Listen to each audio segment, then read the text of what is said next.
yeah. This is still Franco. Hindi lahat lumalago kung saan sila itinanim. May mga tulad ko na kailangan kong mawala para makita kung sino talaga sila.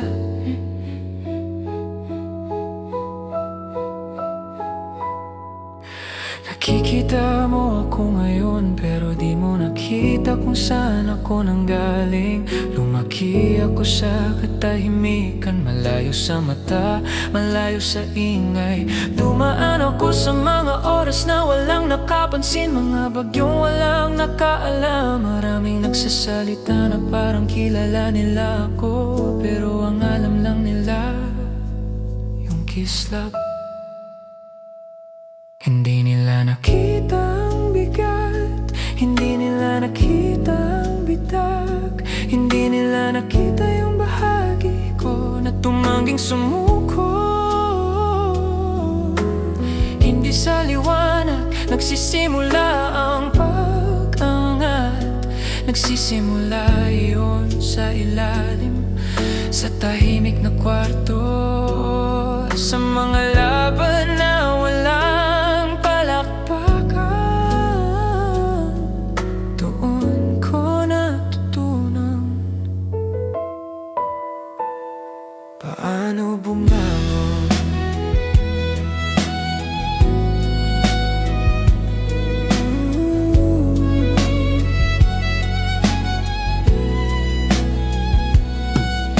Nakikita mo ako ngayon, pero di mo nakita kung saan ako lumago. Naririnig mo ang tunog, pero di mo naramdaman ang pinagdaanan ko. Binuo ko to sa katahimikan, sa ilalim, malalim sa dilim, kung saan mabagal tumubo ang tono. Naririnig mo ang echo, pero di mo nakilala ang kaluluwa.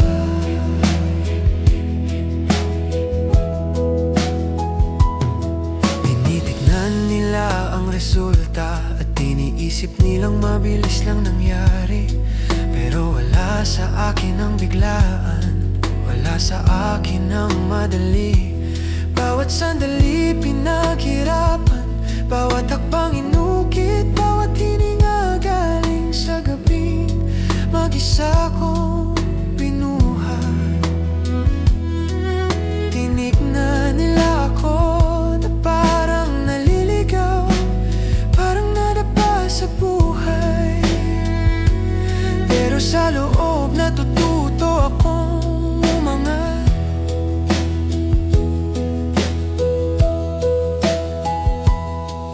Bawat tama na nakuha ko, ginawa kong aral, hindi para gumanti, kundi para masigurong hindi na ako muling babagsak. Habang sila maingay, ako nagiling sa katahimikan. Yung maliliit nila na puna, yung tahimik nilang duda, yun ang nagpanday sa akin para maging taong di nila kayang yanigin, galawin o basagin. Yung mga salitang akala nila wala lang, yun ang tumigas sa loob ko, lalong tumatag ako habang hindi sila nakatingin.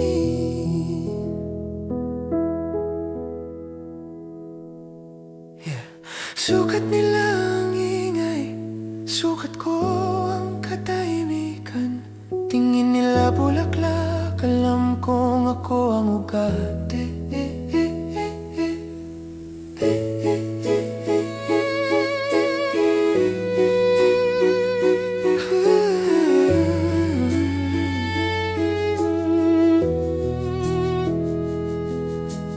Gusto mong malaman kung paano, hindi mo kaya.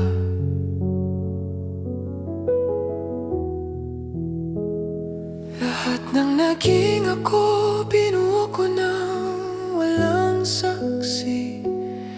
Yung katahimikan ko, ensayo. Yung dilim ko, pundasyon.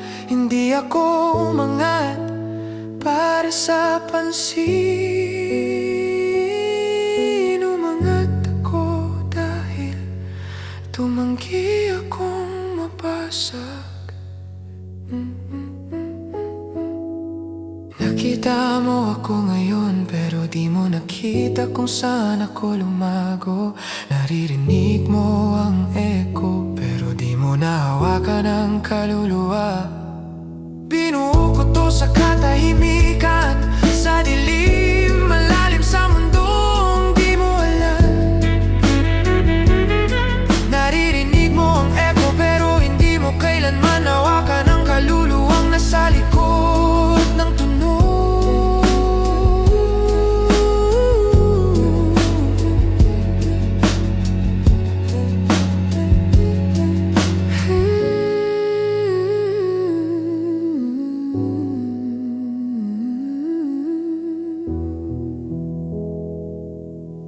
Hindi lahat umangangat ng malinis. May mga tulad ko na inulma sa katahimikan at biglat.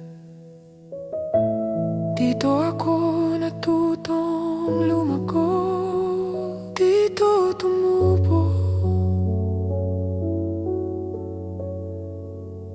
ang mga tunog.